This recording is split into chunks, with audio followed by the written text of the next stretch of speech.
Assalamualaikum warahmatullahi wabarakatuh. Selamat siang Bapak Ibu guru hebat. Yang terhormat Bapak Kepala SMP Negeri 1 Warureja, Bapak Abdul Halim SPD INA. Yang terhormat Bapak Wakil Kepala SMP Negeri 1 Warureja, Bapak Muhammad Slamet SPD. Bapak Ibu guru SMP Negeri 1 Warureja yang saya banggakan. Pertama-tama marilah kita panjatkan puja dan puji syukur kita kepada Allah Subhanahu wa taala yang telah melimpahkan rahmat hidayah serta inayahnya kepada kita sehingga pada siang hari ini kita bisa melaksanakan kegiatan diseminasi budaya positif. Salawat serta salam kita haturkan kepada junjungan Nabi besar kita, Nabi Muhammad Sallallahu Alaihi Wasallam, yang kita nantikan syafaatnya nanti di Yaumul Akhir. Perkenankanlah saya untuk membacakan susunan acara pada hari ini. Acara yang pertama yaitu pembukaan, acara yang kedua sambutan, acara yang ketiga penyajian materi, dan acara yang keempat adalah penutup. Untuk acara yang pertama, marilah kita buka dengan bacaan basmalah bersama-sama. Bismillahirrahmanirrahim. Alhamdulillah, semoga dengan bacaan basmalah tadi akan memperlancar acara pada hari ini. Selanjutnya, acara yang kedua adalah sambutan. Sambutan akan disampaikan oleh Bapak Kepala SMP Negeri 1 Warureja kepada Bapak Abdul Halim SPD INA. Disilakan. Bismillahirrahmanirrahim. Assalamualaikum warahmatullahi wabarakatuh. Alhamdulillah, wassalatu wassalamu ala rasulillah, la haula wala quwwata illa billah. Yang saya hormati, saya banggakan guru-guru hebat SMP Negeri 1 Warureja. Selanjutnya saya hormati calon guru penggerak Bapak Joko Setiawan SPD. Alhamdulillah, hari ini kita dipertemukan di ruang istimewa ini, Pak Slamet, ruang laboratorium komputer dulu yang ratusan kali, insya Allah, semata-mata karena ditakdirkan bertemu di sini dan kita bisa memasang diri karena mendapati nasihat dan kesempatan. Salawat serta salam semoga tercurah pada junjungan Nabi Agung Muhammad Sallallahu Alaihi Wasallam. Mudah-mudahan kita nanti mendapatkan syafaat. Amin.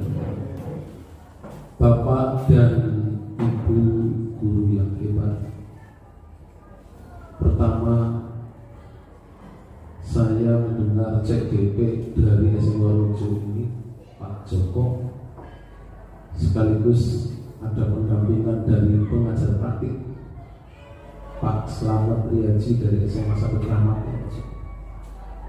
Yang kedua, regulasi pemerintah agar seluruh guru nanti mengikuti kegiatan guru penggerak. Dan Kabupaten Tegal insya Allah bulan Desember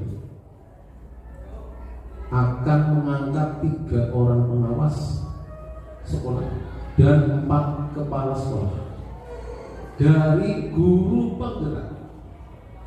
Maka siapapun yang ingin berkarir jadi guru, nanti kepala sekolah, pengawas dan seterusnya, harus jadi guru penggerak. Itu regulasi. Termasuk nanti sahabat kita Pak Agus Junaidi MPD yang akan menjadi kepala sekolah, dilantik insya Allah Desember. Mbak Tini dari SMP 3 Warurejo juga akan dilantik jadi kepala sekolah. Yang dua, tambah 2. Pengawasnya diantaranya justru dari 2 orang di SMP 1 tahun dulu, Ibu Dewi Puspitasari SPSI Guru BK yang sekarang di SMP 1 Surabi, dan satunya Mbak Tim Kusumawati Guru Kesenian. Jadi pengawas semua dari guru penggerak. Maka siapapun yang ingin berkarir di bidang pendidikan, contohnya kepala sekolah, pengawas, aku tidak guru penggerak. Dan stok guru penggerak di SMP banyak sekali nih. Yang sudah jadi diantaranya Mbak Nurul, Mas Azwar, dan Mbak Dia. Ini termasuk Pak Munadi. Pak Munadi kayak perangan apa primen ya. Semangat terus Pak Munadi. Angger patang tahun maling kesempatan jadi kepala sekolah atau pengawas. Insya Allah begitu. Maka kepada yang muda-muda guru-guru hebat ini silakan bersiap-siap sebelum penggerak. Yang kedua, hari ini adalah designasi oleh seorang guru penggerak, Pak Joko Setiawan, berkaitan dengan budaya positif dan problematika pendidikan, khususnya pengajaran, baik masalah pengajaran maupun masalah peserta didik. Insya Allah nanti ada waktu 2 jam maksimal ya Pak Joko. Karena kemarin saya di sekolah lain juga melihat sudah dilaksanakan designasi.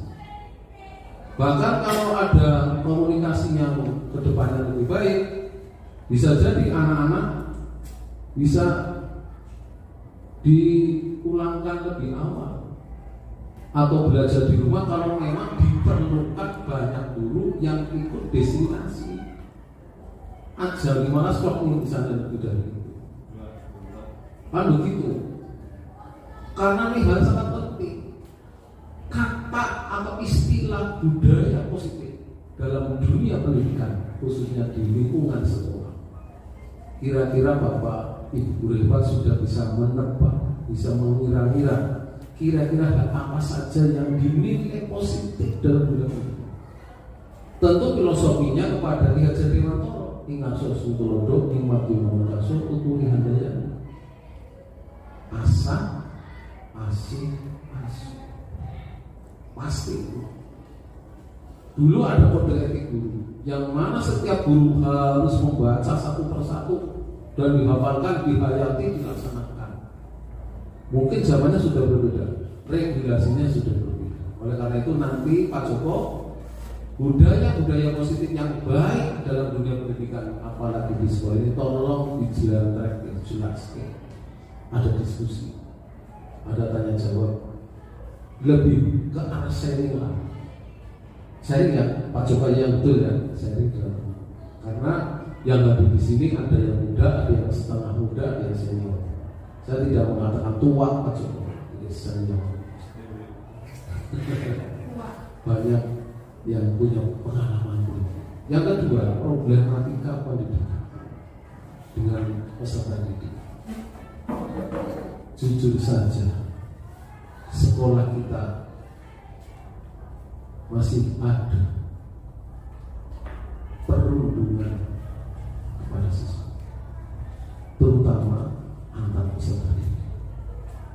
Baik perundungan oleh kata-kata maupun tindakan fisik. Contoh lain, problem yang dihadapi Pak Joko sebagai sekaligus guru BK bisa mengucapkan si atasnya. Ini problematika yang harus kita.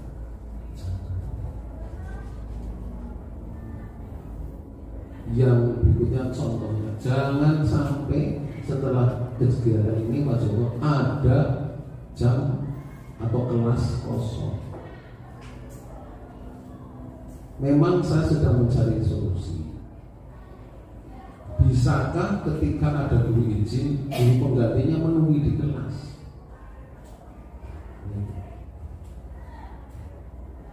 Bukan satu yang sulit, tapi memang perlu disiapkan. Sehingga anak-anak berinteraksi. Contoh lain, adakah, mudah-mudahan tidak ada, teman-teman yang tidak bekerja sesuai aturan regulasi? dari BKD, dari Sekda itu sudah disampaikan bahwa guru bekerja mulai 7.00 sampai 14.00. Peta bu anak jam 7.80 atau tidak, jam kerjanya itu. Ini udah positif kan? Andai kata seorang ASN, P3K atau PNS secara umum itu melaksanakan kewajiban sesuai dengan regulasi yang ada.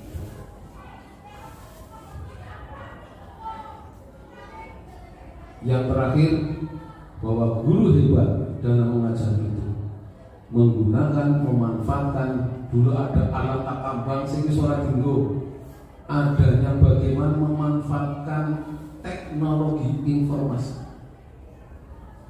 teknologi digital untuk meningkatkan pembelajaran. Di antaranya ialah disiapkannya pacul sebagai petani, kalau guru namanya modul ajar.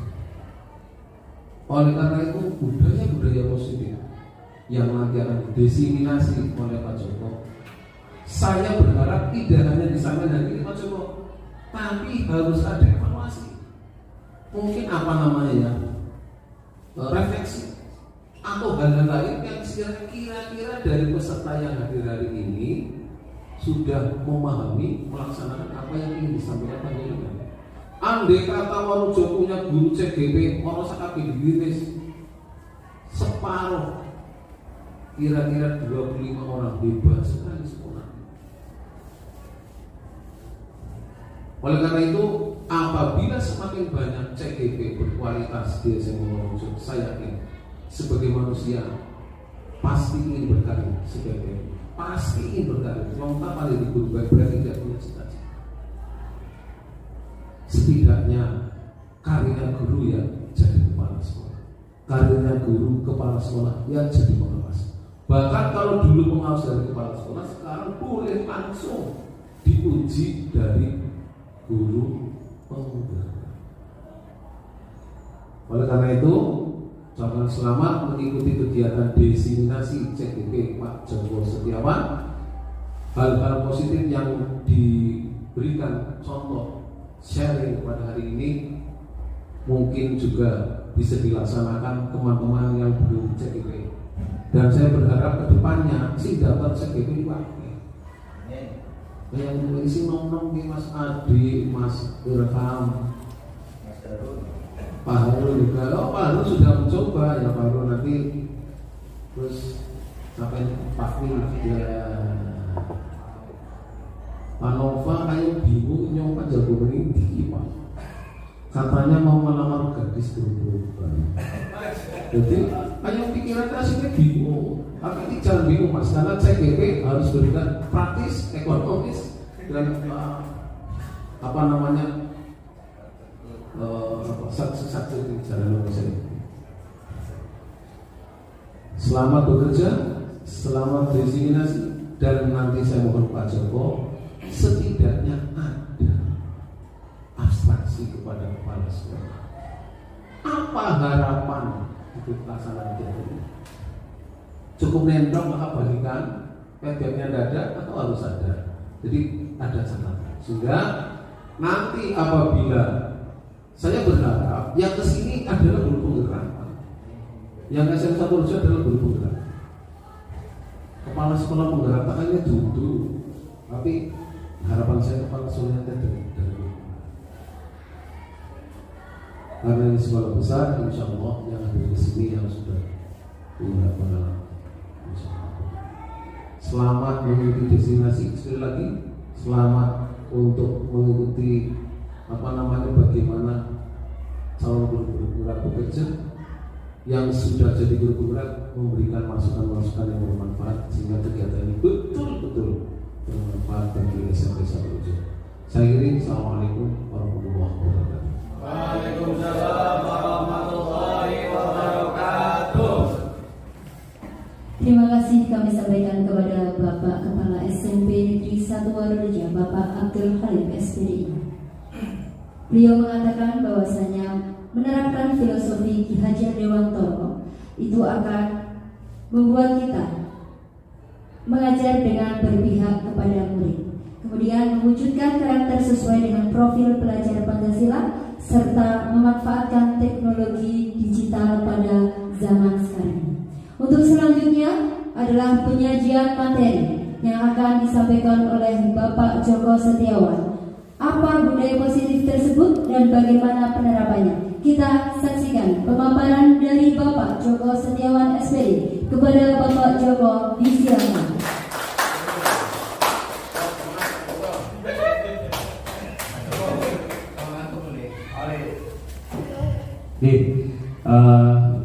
Terima kasih kepada Bu Dia atas waktu yang diberikan ke saya. Sebelumnya Assalamualaikum warahmatullahi wabarakatuh. Waalaikumsalam warahmatullahi wabarakatuh. Kepada yang terhormat Bapak Abdul Halim SPD Inang selaku Kepala Sekolah, kepada Bapak Muhammad Slamet di sini dalam arti Wakil Kepala Sekolah, dan kepada Bapak Ibu guru hebat yang sudah menyempatkan waktu untuk bisa mengikuti acara diseminasi budaya politik. Ya, sebelum saya melangkah penjelasan Bapak Ibu, nah ini ada sedikit gambar. Nah, ada dua gambar. Yang pertama Bapak Ibu pasti tahu ya, gambar yang pertama adalah gajah. Nah, dan gambar yang kedua adalah semut. Nah, hari ini sebelum saya memaparkan, saya ingin mencoba ice breaking dulu biar agak tidak tegang, biar tidak kayak lagunya orang Roma Irama ya, biar slow, biar mengikuti acara ini lebih menyenangkan. Nah, dalam ini dua gambar ini nanti kita bermain nyanyi sambil bermain, nyanyi sambil bermain. Ya, cluenya seperti ini Ibu. Nanti tembaknya ada di saya ya, tembaknya ada di saya, tembak dor kayak gitu, tapi tembaknya ada di saya. Ya. Kalau misalkan saya dornya, misalkan Pak Harun ya, dor kayak gitu, saya nggak nyebut nama Pak Harun, tapi Pak Harun langsung menyebutkan, misalkan pas jatuhnya semut. Nah, berarti semut itu identik dengan hewan yang kecil. Nah, tapi pengucapannya kecil, tapi tangannya besar. Nah, kalau gajah identik dengan besar, tapi kalau pas ditunjuk identiknya berarti pengucapannya adalah besar, tapi tangannya kecil. Paham Bapak Ibu? Bisa. Nah, dan nanti, nah, contohnya misalkan Pak Harun nih, dor, nah, pas, oh contoh, ya misalkan dor si Pak Adi, nah misalkan pas datangnya gajah, nah berarti besar, nah, besar, nah, yang besarnya di mulut, ya. Ininya kecil. Nah, kalau semut, misalkan semut, nah berarti kecil, bukan loh, kecil. Nah, Bapak Ibu sudah paham? Boleh sekali saya balas dengan ini. Oke, ya. Pak Halim boleh ikut, sama Pak Samu juga boleh ikut. Iya. Yo, kita semuanya berdiri yo. Oke. Dengan nada-nadanya seperti ini ya. Gajah, gajah, gajah, semut. Yuk ya semua. Semut, gajah, gajah, semut. Ayo, semut. Kecil, yang besar. Yuk kita sekali lagi. Gajah, gajah, gajah.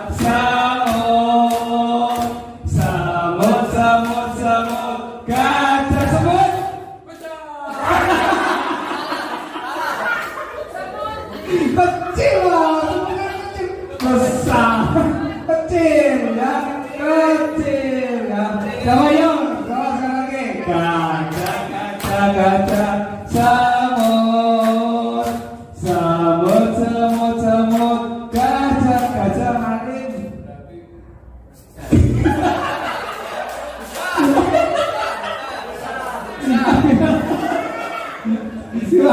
Besar, ya besar. Yo, tambah lagi, sekali lagi. Gajah, gajah, gajah, semut, semut, semut, semut, gajah, semut, adik.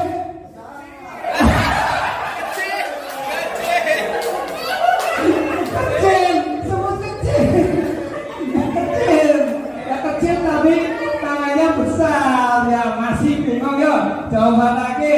Gajah, gajah, gajah, semut, semut, semut, semut, gajah, semut. Apa gimana disebut? Kecil, kecil. Iya, yuk sekali lagi yuk. Gajah, gajah, gajah, semut, semut, semut, semut, gajah berini semut. Kecil. Apa?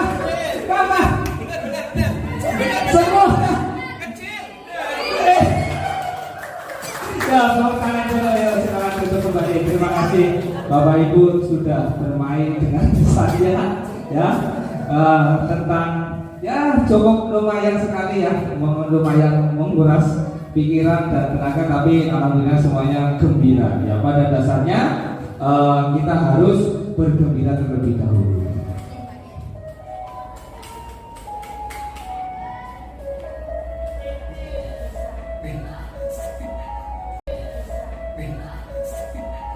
Ya, gambar selanjutnya ya, kita masih ice breaking ya. Kalau tadi terkait kita coba menyanyi bareng. Nah, untuk kali ini saya ada sebuah gambar Bapak Ibu. Di sini ada nomor 1 ya sampai dengan nomor 21. Nah, dari nomor 1 sampai 21. Nah, coba Bapak Ibu pahami dan gambarnya di sana ada sampai 21 itu gambar orang ya. Saya pengen tahu posisi manakah Anda sekarang pada saat ini. Kalau bisa jangan tahun kemarin atau bulan kemarin, tapi minggu-minggu ini posisi Anda itu posisinya ada di mana? Ya coba dipikirkan dulu Bapak Ibu. Dan posisi yang sekarang Anda rasakan, yang Anda rasakan, kehidupan boleh, karir boleh, segala macam ini tentang kehidupan jenengan. Nah, ada nomor 1 sampai 10 sampai 21. Nah, silakan Bapak Ibu. Coba. Nggih, monggo Pak Slamet. Aku nomor sing nang isor kayak tadi. Nomor berapa Pak Slamet? Nomor 5 pantasnya turu sih. Nomor 10. Nomor 10, oke. Nomor 10 berarti yang ada apa namanya ya, tempat untuk berdiri ya. Ya itu ya Pak Slamet. Menurut Pak Slamet, kenapa Pak Slamet kok bisa berada di nomor 10 Pak Slamet? Ya, karena posisi saya insya Allah dalam keadaan kalau di positif sangat menyenangkan, sangat aman dan sebagainya. Oh, oke, terima kasih. Berarti Pak Slamet itu bukan untuk Pak Slamet. Ya, monggo Pak Harun, posisi di mana Anda sekarang? Saya posisi 11-12. Pas lagi sayang-sayang gitu. Oh iya, kebetulan Pak Harun itu sekarang sudah berdekatan ya, dari jauh sekarang berdekatan, berarti benar sekali yang dirasakan Pak Harun itu sedang 11-12, sedang lagi enak-enaknya ya, sedang lagi sayang-sayangnya ya, setelah sekian lama ya Pak Harun ya. Dari Pak Widan, monggo posisi Anda sekarang berada di mana? Punya posisi Pak. kurang lebih sama ya Pak Selamat nomor 10. Bisa dijelaskan Pak Bidan kenapa memilih angka 10? Antara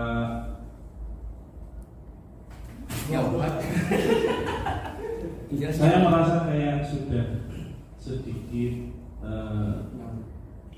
bisa meraih apa yang saya inginkan, saya impikan, dan mungkin di atas sana masih ada beberapa hal yang masih belum bisa saya raih, kurang lebih seperti itu.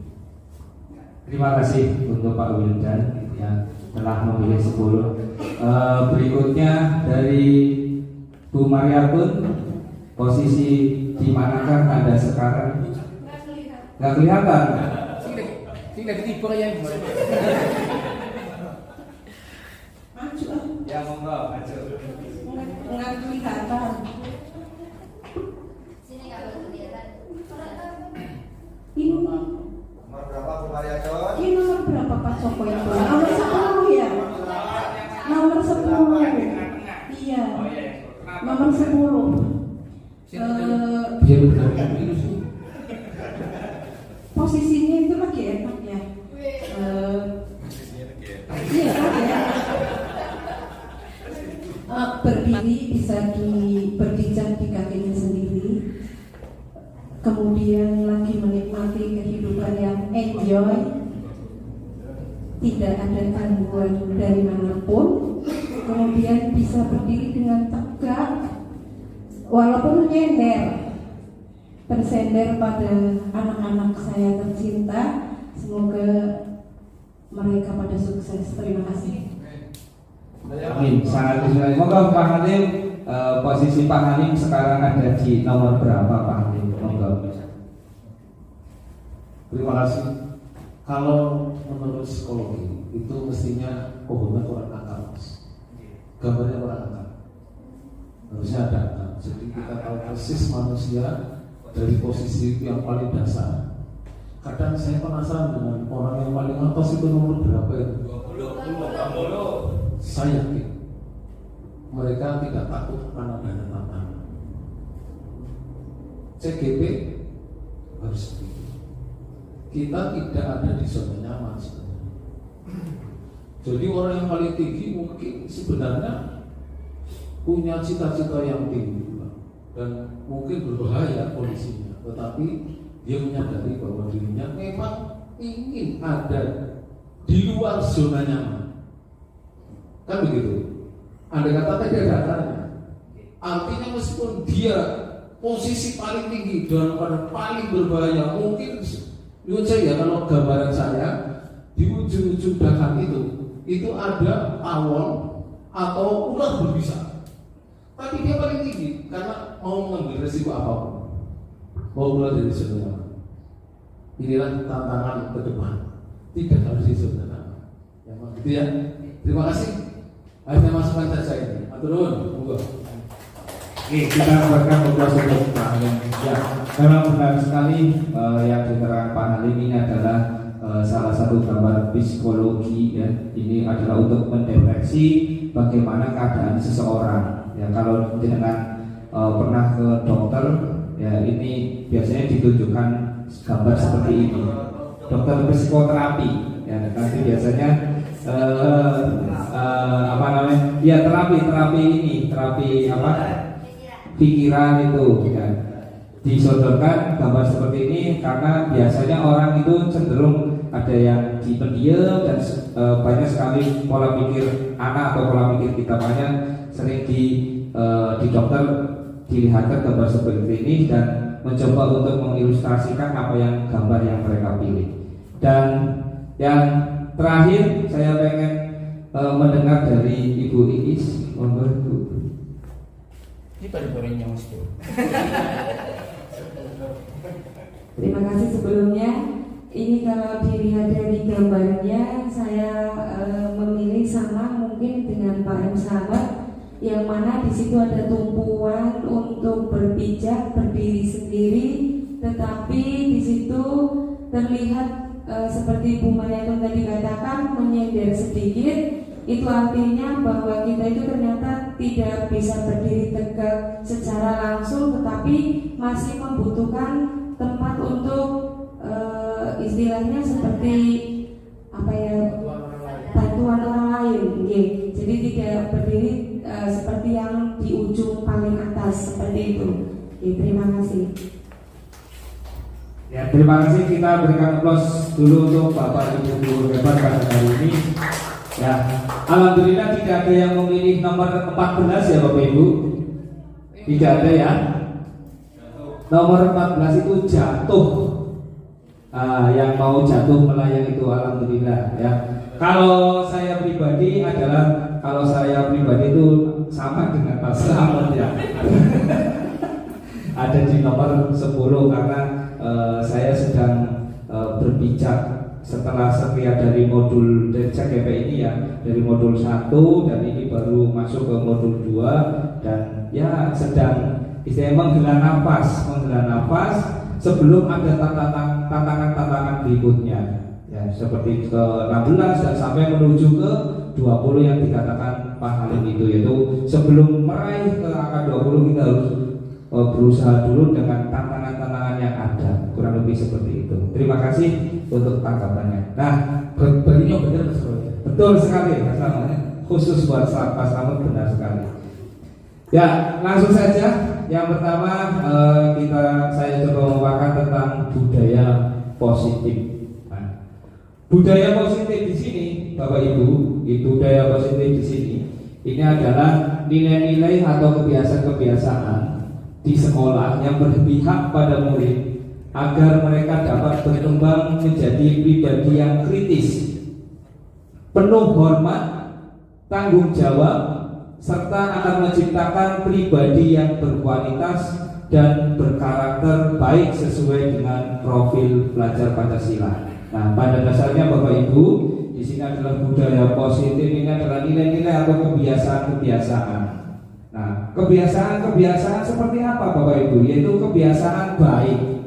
Sekolah kita alhamdulillah sudah banyak sekali kegiatan-kegiatan yang berbudaya positif.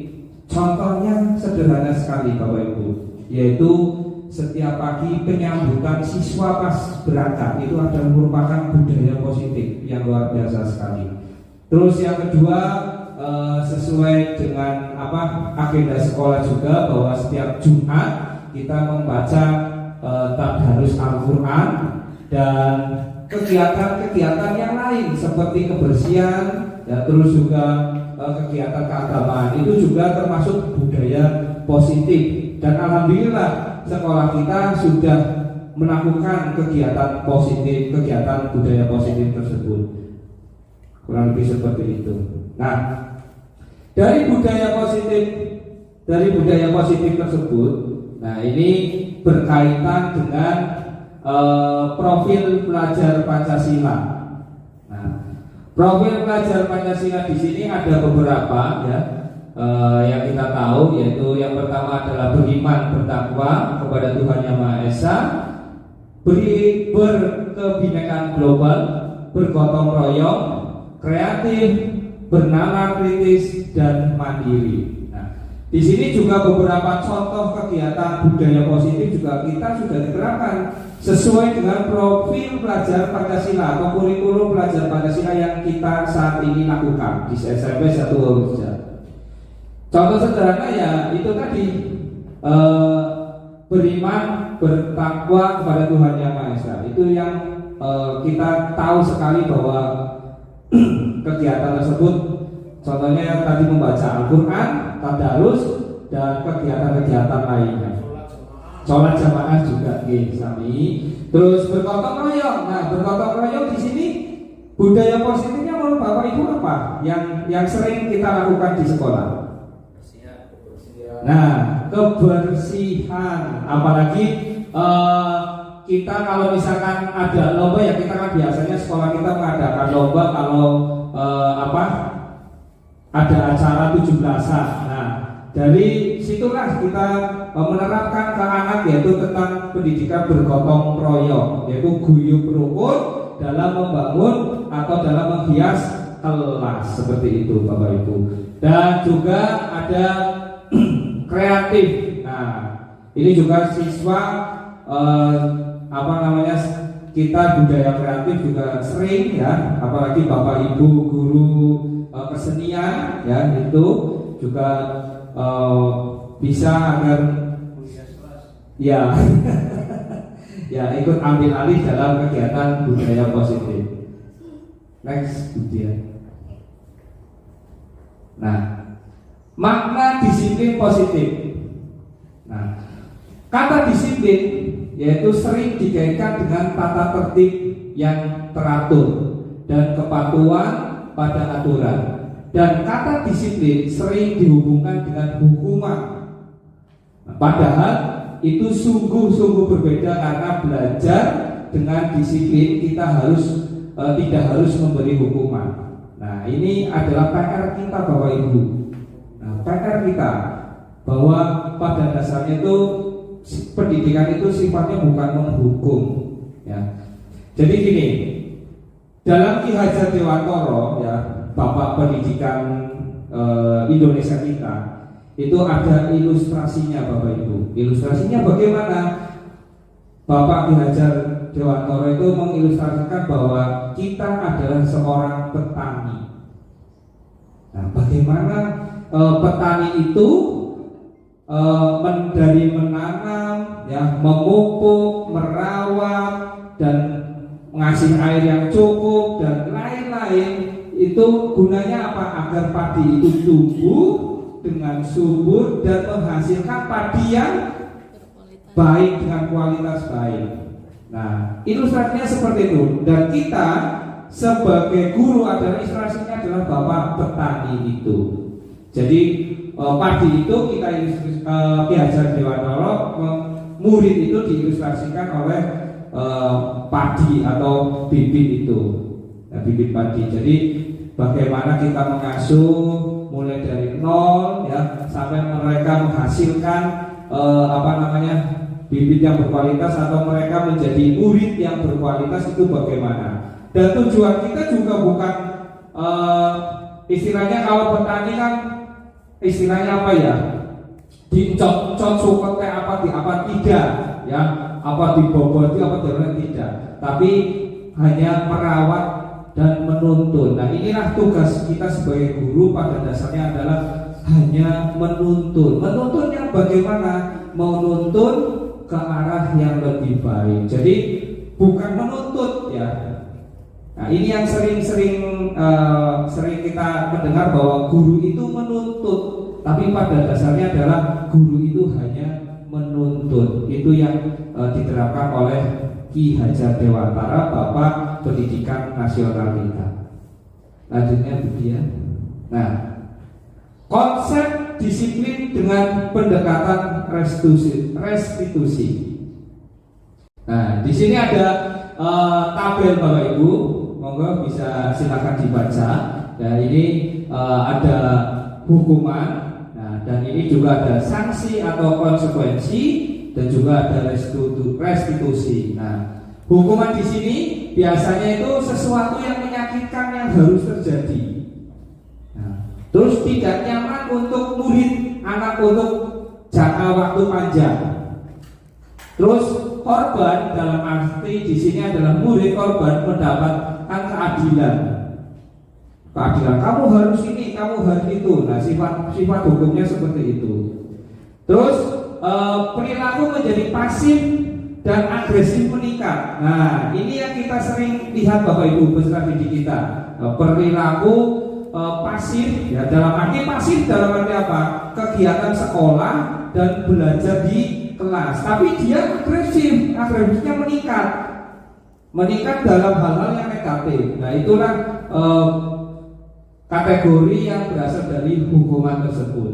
Nah, hukuman di sini berbeda dengan sanksi atau konsekuensi Bapak Ibu. Nanti coba kita ada pertanyaannya tadi ya, nanti ya. Sanksi di sini adalah sesuatu yang harus terjadi. Nah, sanksi ini atau konsekuensi adalah sesuatu yang terjadi. Terus tidak nyaman untuk murid atau anak untuk jangka waktu pendek. Kalau hukuman itu jangka waktu yang panjang. Tapi kalau misalkan konsekuensi adalah jangka waktu yang pendek. Korbannya dalam arti murid di sini adalah bisa diabaikan. Terus selanjutnya murid atau anak dibuat tidak nyaman dalam sesuatu kelompok tersebut. Terus penguatan hanya bertahan dalam jangka waktu pendek. Nah ini perihal dengan sanksi atau konsekuensi. Dan yang terakhir ada restitusi. Nah restitusi di sini yaitu merupakan pilihan Bapak Ibu. Restitusi adalah merupakan pilihan. Terus penguatan untuk murid atau anak dalam jangka waktu panjang dari penguatan. Terus juga korban mendapatkan ganti, bukan ganti rugi, kemudian ganti penguatan tersebut. Murid atau anak mendapatkan penguatan, terus masalah terpecahkan. Nah ini yang terpenting adalah masalah terpecahkan. Kalau misalkan hukuman sanksi itu masalah, walaupun pada dasarnya dalam suatu konsultasi kita menganggap bahwa masalah itu selesai, tapi ternyata ada jangka panjang yang berurutan yang tidak akan bakalan selesai. Tapi kalau menggunakan restitusi, masalah itu dapat terpecahkan. Next Budia, satu klik saja. Nah, ini ada 4 pertanyaan Bapak Ibu. Yang pertama, mencatat 100 kali di dalam buku kalimat saya tidak akan terlambat lagi. Terus karena terlambat ke sekolah. Yang kedua, lari mengelilingi lapangan karena datang terlambat. 3, membersihkan coretan yang dibuatnya di meja tulis. Yang keempat, menggantikan kertas tugas teman yang telah dicoret-coret. Moga Bapak Ibu bisa dipahami mana yang termasuk hukuman dan mana yang termasuk konsekuensi. Kalau misalkan restitusi itu kan pilihan. Kalau ini antara hukuman dengan konsekuensi. Moga Bapak Ibu bisa dipahami dulu.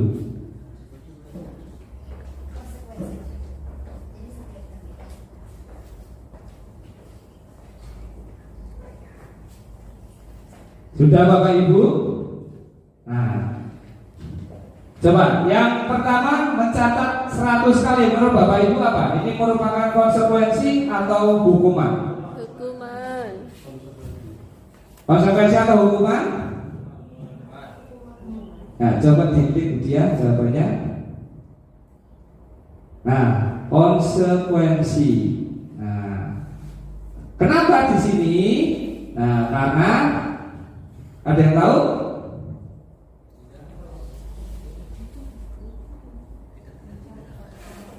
Karena apa? Ya, terus?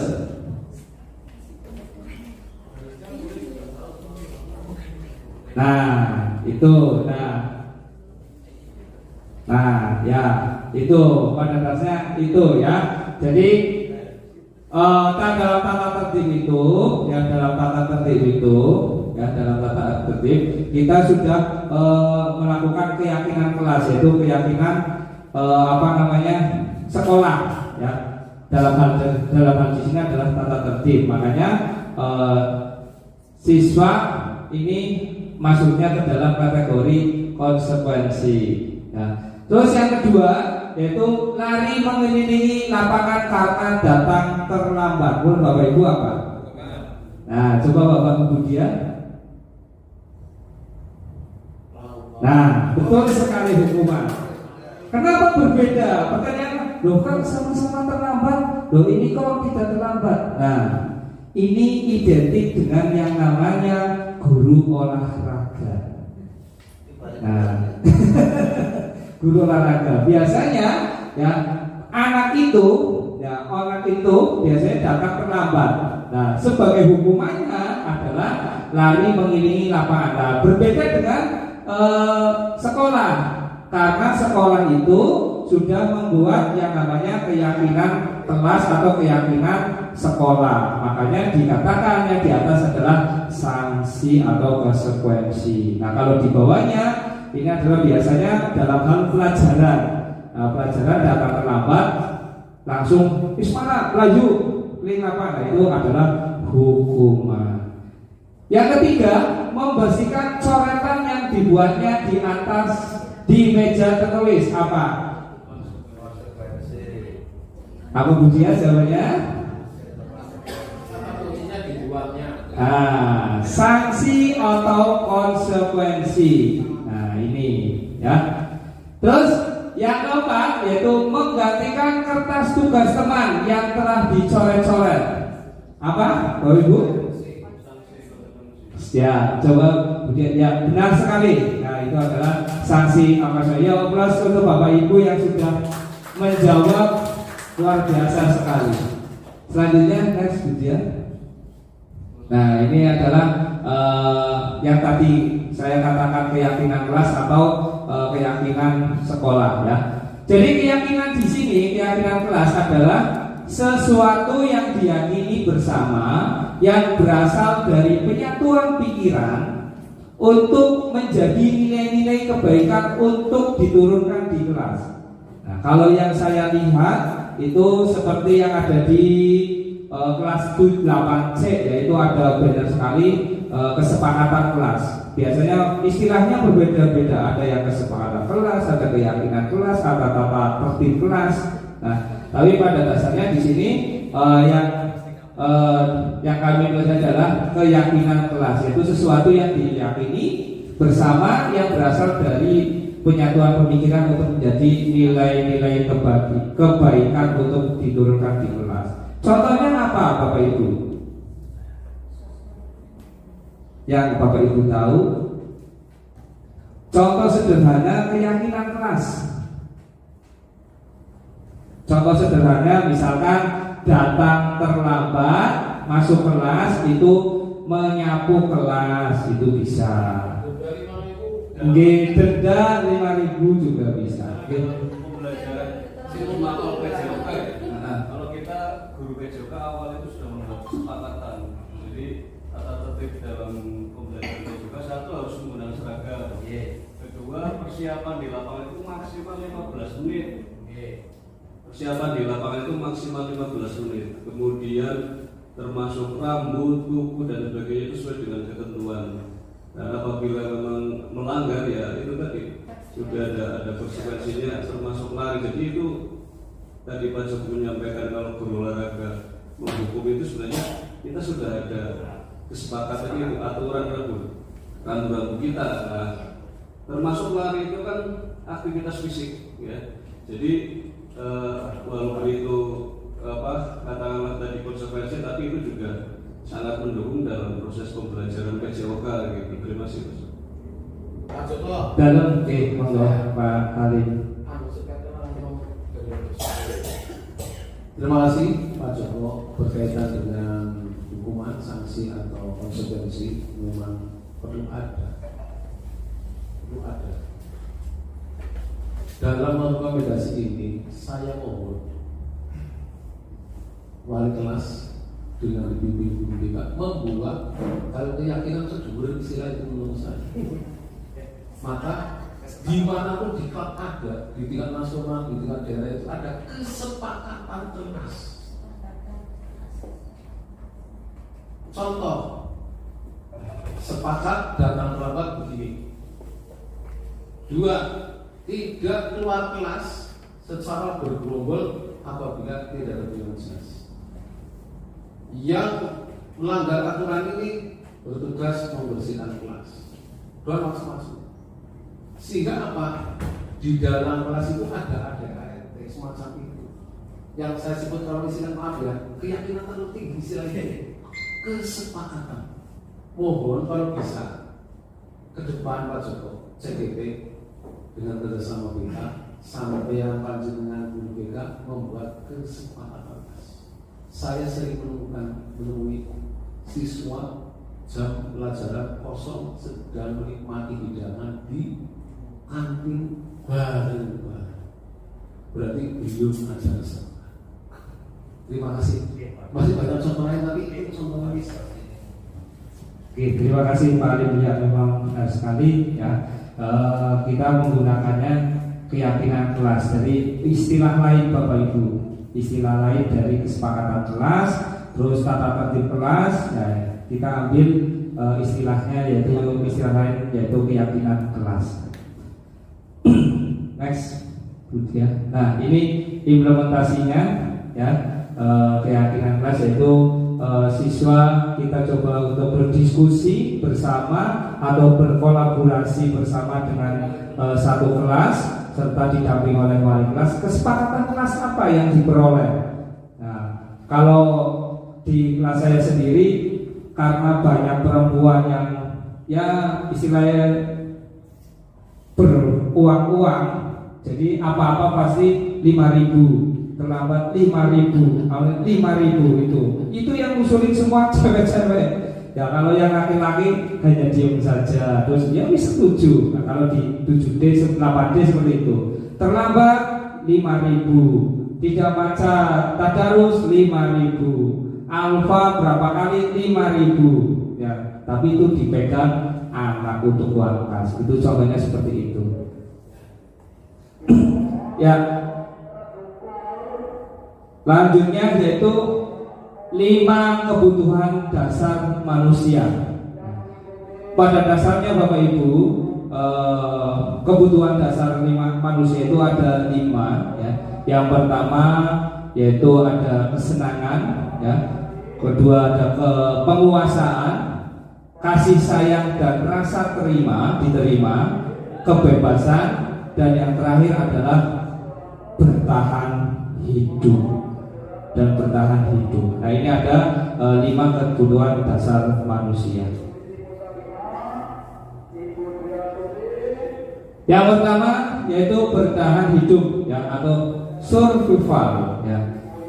Adalah kebutuhan yang bersifat fisiologis untuk bertahan hidup, misalnya dalam arti kesehatan, rumah, makanan, dan kebutuhan biologis. Kalau tadi seperti yang kondisi Pak Harun itu adalah kebutuhan biologis ya, ya alhamdulillah sudah terpenuhi ya, bertahan hidup ini sudah terpenuhi. Yang tadinya jauh-jauhan sekarang berdekat-dekatan. Ini adalah kebutuhan hidup dan itu sangat perlu ya Pak Harun ya, sangat perlu sekali ya.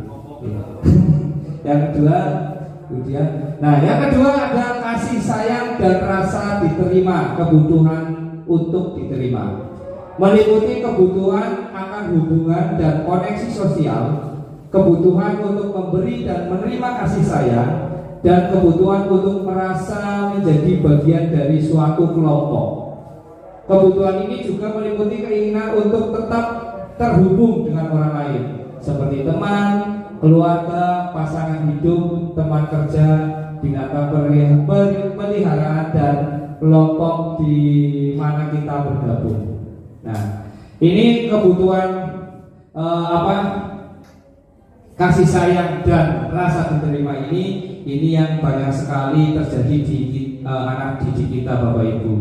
Nah, apalagi kita di wilayah Pantura ini banyak sekali problematika di peserta didik ya, banyak anak yang sudah tidak ada orang tuanya atau sudah misah dengan orang tuanya, dalam arti bukan meninggal ya, tapi perceraian.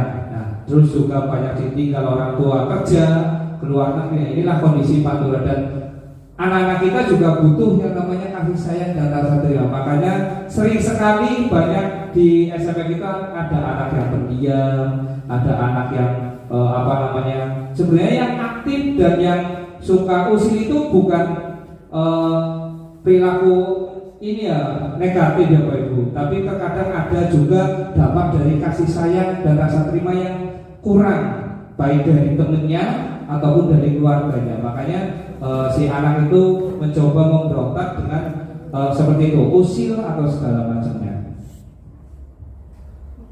Yang ketiga yaitu penguasaan kebutuhan pengakuan atas kemampuan. Nah, pengakuan atau penguasaan Kebutuhan ini berhubungan dengan kekuatan untuk mencapai sesuatu, menjadi kompeten, menjadi terampil, diakui atas prestasi dan keterampilan kita, didengar dan memiliki rasa harga diri. Kebutuhan ini meliputi keinginan untuk dianggap berharga, bisa membuat perbedaan, bisa membuat pencapaian, kompeten, diakui, dihormati. Ini meliputi self esteem dan keinginan untuk meninggalkan pengaruh. Nah, di sini Bapak Ibu, siswa atau murid juga butuh pengakuan. Ya. Jadi pengakuannya dalam arti apa? Seperti kayak penghargaan. Nah, misalkan di Mapel PCOK ya sudah lari sampai 8 kelilingan, dia sanggup, kita apresiasi. Kita bagaimana apresiasinya? Yuk makan soto, biasanya Pak Harun kayak gitu. Yuk makan soto yuk. Nah, bisa juga bisa apresiasi, wah hebat sekali kamu. Ini istilah kita kasih apresiasi. Kadang siswa atau peserta didik juga butuh seperti itu Bapak Ibu.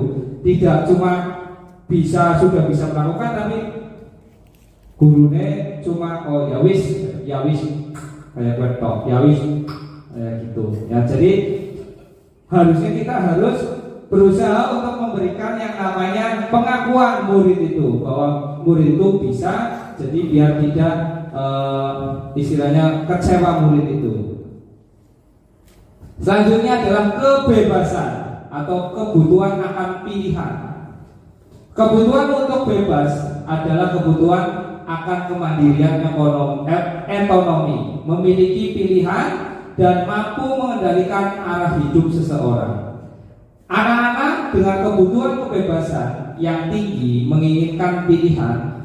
Mereka perlu banyak bergerak, suka mencoba-coba dan terlalu terpengaruh orang lain dan senang mencoba hal baru dan menarik. Nah, ini juga butuh dalam peserta didik ataupun kita juga butuh yang namanya kebebasan.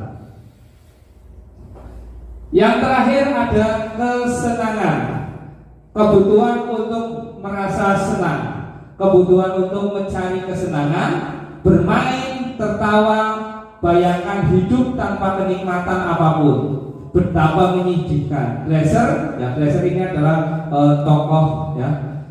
Glasser menghubungkan kebutuhan akan kesenangan dengan belajar. Anak-anak bisa berkonsentrasi tinggi saat mengerjakan hal yang disenangi. Nah, ini adalah salah satu kebutuhan juga yang dibutuhkan oleh setiap manusia.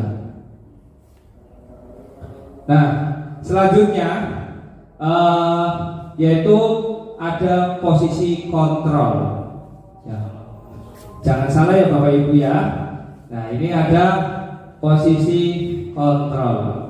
Dalam posisi kontrol ini ada 5 yang diterapkan di sini. Yang pertama ada penghukum, yang kedua ada teman, yang ketiga ada membuat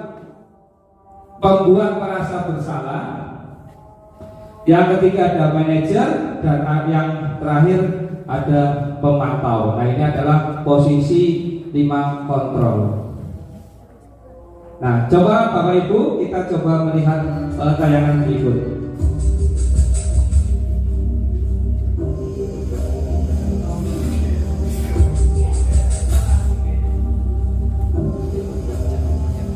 Naran, sini kamu.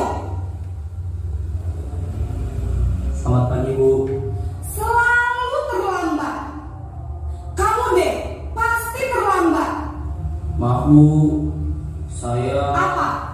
Apa coba? Alasan kamu apa lagi? Kapan sih kamu tidak terlambat?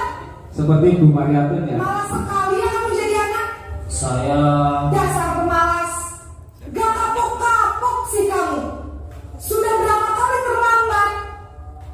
Sana, kamu keliling lapangan basket 2 kali. Kenapa saya harus keliling lapangan basket Bu? Kenapa? Kamu melawan ibu. Berani-beraninya jawab. Sudah terlambat, masih berani jawab pula. Sekarang, keliling lapangan basket 5 kali sekalian. Biar kapok. Nah, ini adalah posisi pemukul Bapak Ibu.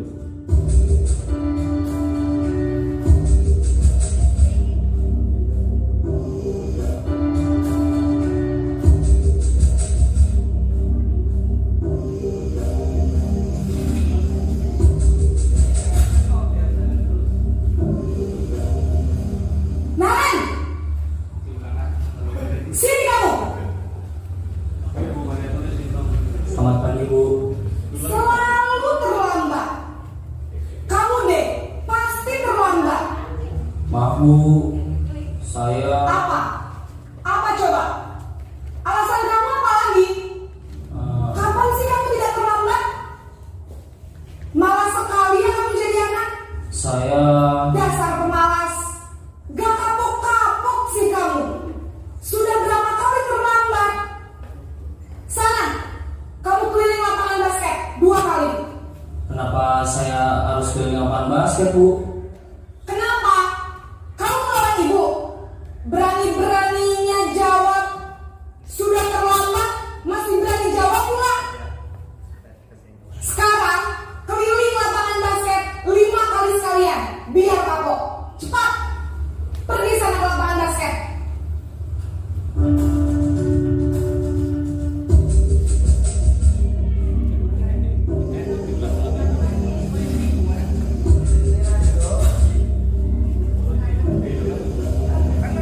Naren!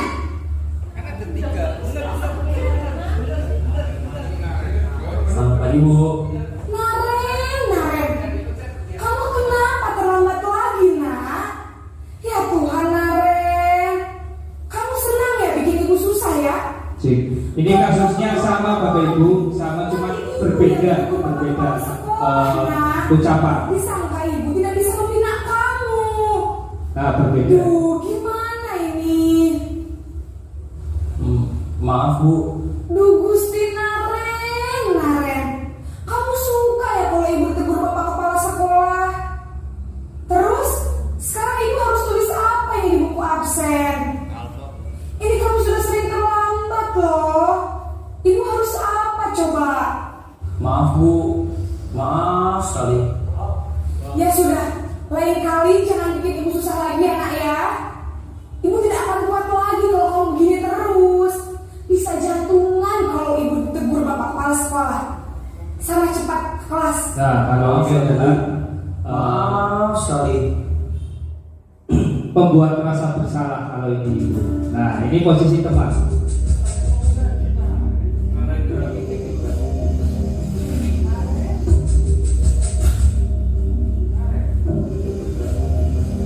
Naren!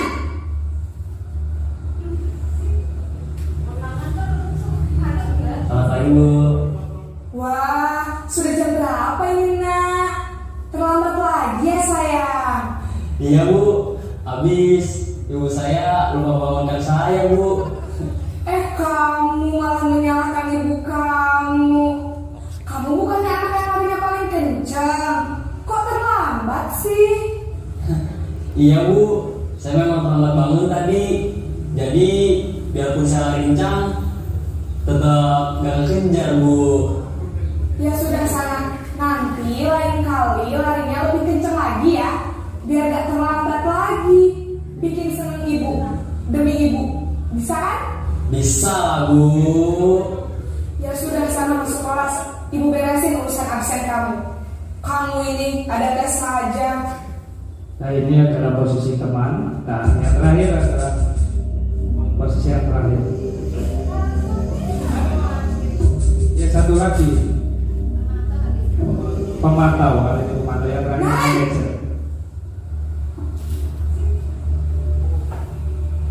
Selamat pagi Bu. Naren, apa peraturan sekolah kita tentang jam berapa kita harus masuk sekolah, nak? Kita harus di sekolah jam 7 Bu. Iya betul, sekarang sudah jam 7.20. Naren sudah tahu konsekuensinya jika terlambat hadir. Paham Bu. Saya harus tinggal kelas pas jam istirahat selama 20 menit. Iya benar, konsekuensinya demikian. Jadi nanti jam 9.30 pas istirahat, kamu harus tinggal di kelas, kerjakan tugas tambahan untuk ketertinggalan kamu, ya? Baik Bu. Nah, yang terakhir ada posisi manajer.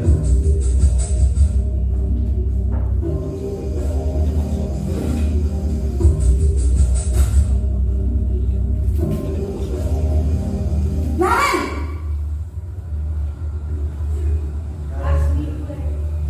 Selamat pagi Bu.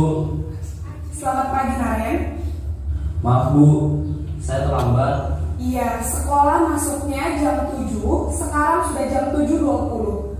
Jadi sekarang bagaimana ini Naren? Maaf Bu, saya lupa setel alarm saya semalam. Baiklah, menurut kamu, keyakinan sekolah yang mana yang perlu kamu tingkatkan? Menghargai diri sendiri dan orang lain mungkin ya Bu. Setuju. Jadi, apakah Naren meyakini prinsip saling menghormati tersebut? Iya Bu, saya meyakininya. Apakah Naren bersedia memperbaiki masalah keterlambatan ini? Bersedia Bu. Bagaimana kamu akan perbaiki masalah keterlambatan ini? Saya akan coba untuk tidak lupa menyetel alarm saya Bu. Baik, kalau Naren lupa menyetel alarm di rumah, ada orang yang kira-kira bisa bantu mengingatkan tidak? Ada Bu, kakak saya, Kak Emma. Ada lagi selain Kak Emma? Selain Kak Emma, ada ibu saya. Baik, jadi yang mengingatkan Naren adalah Kak Emma dan ibu kamu ya? Kira-kira akan mulai setel alarm kapan nih Naren? Setelah pulang sekolah, akan segera saya lakukan. Baik, jadi Naren akan setel alarm untuk bangun besok pagi dan akan diingatkan oleh kakak dan ibunda Naren ya. Ada lagi yang mungkin perlu dilakukan Naren agar tidak terlambat bangun lagi? Tidak ada Bu. Baik Naren, terima kasih untuk kerjasama kamu. Sekarang kamu perlu kembali ke kelas untuk belajar. Baik Bu, terima kasih. Nah, itu adalah contoh dari teori kontrol Bapak Ibu. Nah, yang pertama yaitu adalah penghukum. Teori kontrol yang pertama adalah penghukum, yaitu seseorang itu menghukum bisa menggunakan hukuman fisik atau verbal atau orang-orang yang menjalankan posisi penghukuman. Yang kedua ada pembuat merasa bersalah, yaitu pada posisi ini biasanya guru akan bersuara lebih lembut sekali. Ya, contohnya kayak tadi yang lembut sekali.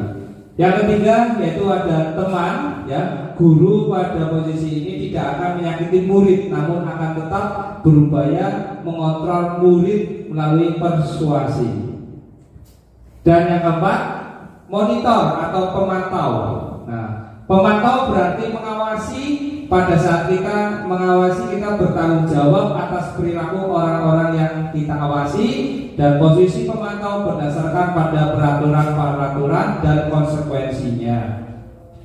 Dan yang terakhir ada manajer, yaitu posisi di mana guru berbuat salah, di mana guru berbuat sesuatu bersama dengan murid, mempersilahkan murid dan mempertanggungjawabkan perilakunya.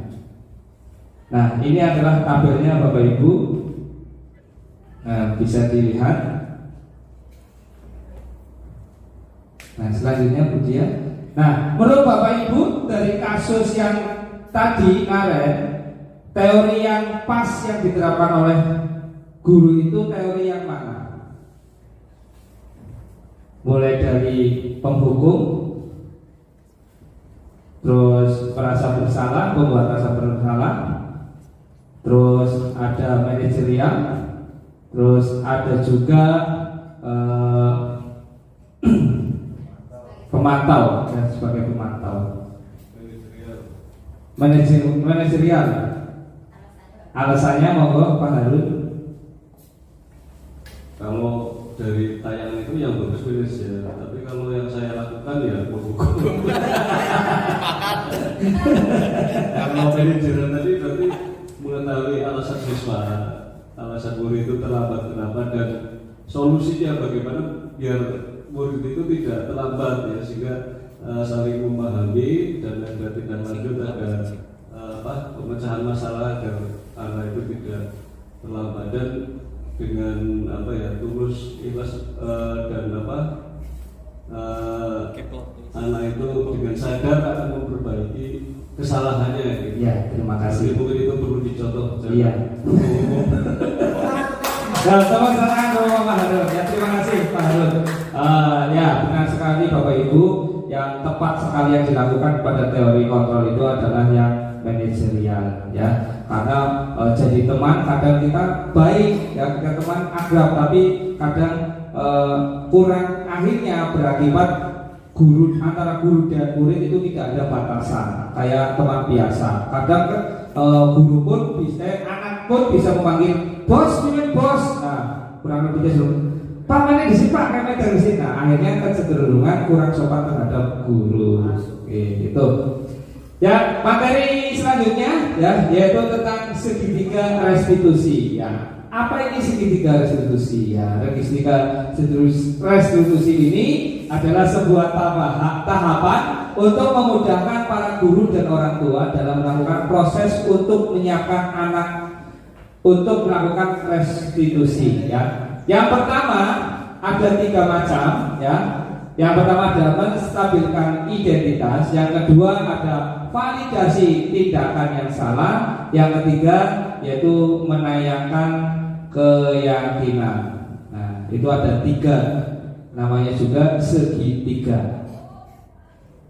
Restitusi di sini adalah proses menciptakan kondisi bagi murid untuk memperbaiki kesalahan mereka, sehingga mereka bisa kembali pada kelompok mereka dengan karakter yang lebih kuat.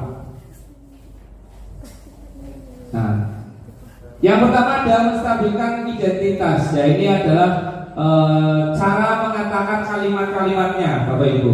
Ada berbuat salah itu tidak apa-apa, ya. Terus tidak ada manusia yang sempurna. Saya tidak pernah melakukan kesalahan seperti itu, dan kita bisa menyelesaikan masalah ini adalah contoh perkataan atau yang diucapkan dalam proses restitusi itu. Yang kedua yaitu validasi tindakan yang salah. Nah, ini juga bisa menggunakan kalimat-kalimat yang pertama ada contohnya, padahal kamu bisa melakukan yang lebih buruk dari ini. Terus kamu pasti punya alasan-alasan mengapa melakukan hal semacam itu, dan kamu patut bangga pada dirimu sendiri karena kamu telah melindungi sesuatu yang penting membuatmu. Nah, ini adalah validasi tindakan yang salah. Yang terakhir yaitu menanyakan keyakinan. Nah, ini ada juga cara-cara mengatakan dengan kalimat seperti ini. Apa yang kita percaya sebagai kelas atau keluarga? Terus apa nilai-nilai umum yang kita telah sepakati, serta apa bayangan kita tentang kelas yang ideal. Nah, ini ada sedikit video tentang yang saya buat, yaitu segitiga restitusi, ya, yaitu kasusnya adalah murid terlambat, ya, hampir sama dengan yang tadi. Jalan sini dulu. Nanti ketemu Bapak ya di ruang kaya.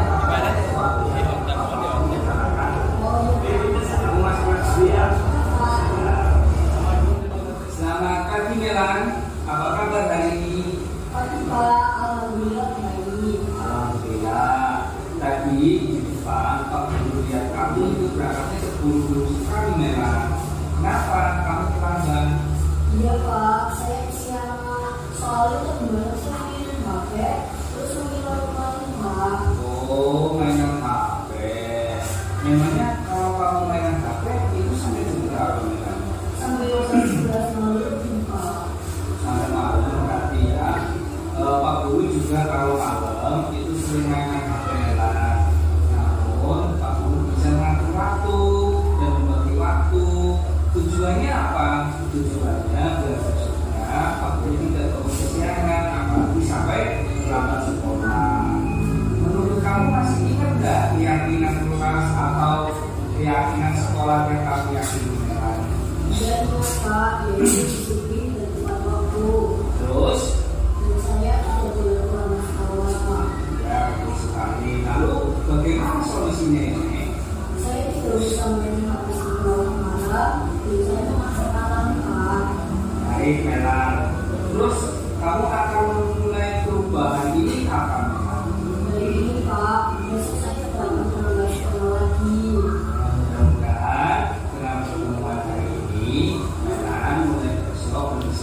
kegiatan perubahan dalam keinginan ada itu ya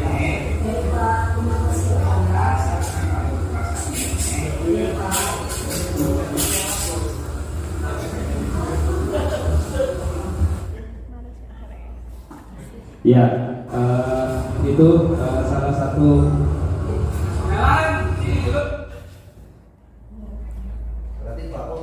ya itu adalah salah satu contoh segitiga resolusi yang saya buat ya. Untuk materi terakhir ada pertanyaan monggo dari Bapak Ibu. Oh ya, dari Pak Faisal ya. Ya, silakan Pak Faisal. Ya, baik. Assalamualaikum warahmatullahi wabarakatuh. Tadi Bapak Joko Setiawan telah menjelaskan mengenai segitiga restitusi ya Bapak Joko ya. Nah, jika dalam pelaksanaan tidak menghasilkan sesuatu atau salah satu bagaimana Pak Joko kira-kira? Atau tidak sesuai dengan rencana seperti itu? Oke, terima kasih. Ya, sama-sama. Baik, pertanyaan yang bagus sekali ya dari Pak Faisal, bahwa pertanyaannya bagaimana jika kalau misalkan dalam pelaksanaannya itu salah satu dari terkait segitiga restitusi itu salah satu tidak diterapkan atau tidak digunakan dalam proses restitusi ya. Jadi gini Pak Faisal, yang namanya segitiga restitusi itu adalah saling berkaitan, dari mulai menstabilkan identitas, validasi identitas yang salah, terus menanyakan keyakinan, itu saling berkaitan. Jadi kalau misalkan salah satu tidak diterapkan dalam proses pembinaan atau konseling di sekolah, otomatis proses segitiga restitusi itu tidak maksimal. Tidak maksimal, dalam arti penyelesaian masalah itu tidak akan terpecahkan secara maksimal. Kurang lebih seperti itu Pak Faisal, karena saling berkaitan. Seperti itu Pak Faisal. Ya, terima kasih. Untuk pertanyaan kedua ya silakan Bu Mariatun.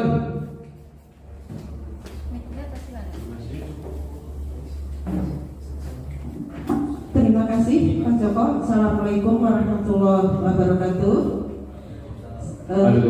Saya tertarik dengan penjelasan Bapak mengenai teori kontrol. Teori apa Bu? Teori kontrol. Oh ya. Kayaknya saya masih normal, jadi masih jelas suara. Iya, terima kasih. Mboten. Saya sebagai guru BK ya, dalam menerapkan teori kontrol misalkan seperti ini Pak Joko. Apa ini salah, apa benar? Kadang-kadang dalam menangani siswa terlambat, saya sering melakukan hukuman. Nah, menurut Bapak, yang saya lakukan terhadap siswa dengan memberikan hukuman itu apakah sesuai dengan restitusi? Bukan, sesuai dengan teori yang Bapak tadi jelaskan, dan apakah sesuai dikaitkan dengan pelajar Pancasila. Ya, profil pelajar Pancasila. Terima kasih Bu Mariatun. Ya, baik, terima kasih. Pertanyaan Bu Mariatun itu seperti ini Bapak Ibu. Jika yang saya tangkap itu dalam 5 kontrol itu yang terbaik itu kan kita dari yang kita itu adalah manajerial. Namun bagaimana kalau misalkan kita itu melakukan penghukum sebagai penghukum, pemantau ataupun yang lainnya, itu salah tidak sih dalam profil pelajar Pancasila atau kurikulum sekarang ya? Kurang lebih seperti itu ya Bu Mariatun ya? Iya. Ya, jadi tidak salah Bapak Ibu. Jadi kita sebagai pemantau, kita sebagai penghukum, kita sebagai merasa bersalah, pencipta rasa bersalah itu tidak salah. Ya, karena pada dasarnya itu adalah semua teori itu tidak salah dan bisa boleh diterapkan di sekolah, tapi melihat kadar kesalahan peserta didik atau kadar kesalahan siswa. Jadi tidak main-main, salah sedikit layu-layu, salah sedikit push up, salah sedikit nguras WC. Nah, Jadi ada yang namanya tahapan-tahapan yang dilakukan oleh guru untuk mendisiplinkan siswa. Dan tidak salah Bu Mariatun, ya kita sebagai BK juga boleh menerapkan penghukum juga boleh, memantau juga boleh. Ininya tergantung dari masalah yang dihadapi oleh peserta didik. Kurang lebih seperti itu Bu Mariatun. Oke, terima kasih Bu Mariatun. Baik, seperti itu Bapak Ibu yang saya hormati. Sekian dari pemaparan saya tentang terkait budaya positif. Saya akhiri. Assalamualaikum warahmatullahi wabarakatuh. Waalaikumsalam warahmatullahi wabarakatuh. Kasih tepuk tangan untuk Bapak Joko. Sungguh luar biasa pemaparan yang sudah dijelaskan oleh Bapak Joko. Semoga menginspirasi kita apabila kita ingin mendaftar calon guru penggerak atau guru penggerak, karena guru penggerak merupakan agen perubahan di bidang pendidikan, sehingga diharapkan untuk meningkatkan kualitas pelayanan pendidikan yang berpihak kepada murid, mewujudkan karakter sesuai dengan profil belajar Pancasila dengan menerapkan atau mengimplementasikan filosofi Ki Hajar Dewantara. Tadi Bapak Joko sudah menjelaskan banyak sekali ilmu yang sangat bermanfaat yang nantinya akan kita terapkan selama kita menjadi seorang guru, agar anak kita bisa mencapai tujuan mereka dan bahagia ketika mereka belajar dalam pembelajaran. Tadi sudah menyampaikan tentang segitiga restitusi, apa perbedaan hukuman dengan konsekuensi, kemudian keyakinan kelas, kesepakatan kelas, 5 kebutuhan dasar manusia, 5 posisi kontrol. Demikian tadi pemaparan dari Bapak Joko Setiawan. Saya selaku pembawa acara, apabila dalam menyampaikan ada kurang kata atau ada kesalahan, saya mohon maaf. Apabila bermanfaat, itu datangnya dari Allah Subhanahu wa Ta'ala. Sebelum saya tutup, saya berikan pantun dulu terlebih dahulu kepada Bapak Ibu guru hebat Indonesia. Oke, siap ya? Indah bunga di taman-taman. Duduk santai, makan ketan. Sampai jumpa rekan-rekan. Sampai jumpa di lain kesempatan. Tepuk tangan untuk semuanya. Terima kasih. Wassalamualaikum warahmatullahi wabarakatuh. Waalaikumsalam warahmatullahi wabarakatuh.